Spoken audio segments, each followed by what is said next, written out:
Для осени причины кашля следующие. Да? Это отопительный сезон, который у нас уже начался, сухость воздуха. Аллергены. Ну, это уже не актуально для октября, все-таки для средней полосы.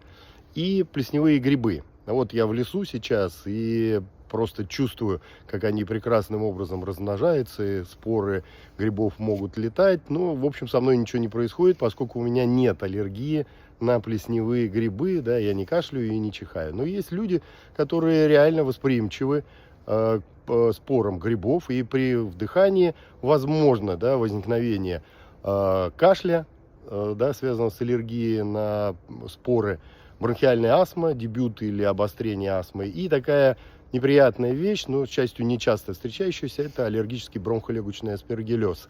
Будет интересно, дайте знать, я что-нибудь вам расскажу про это заболевание. У меня, кстати, диссертация на тему аспергиллезного поражения легких, так что я про грибы плесневые знаю все.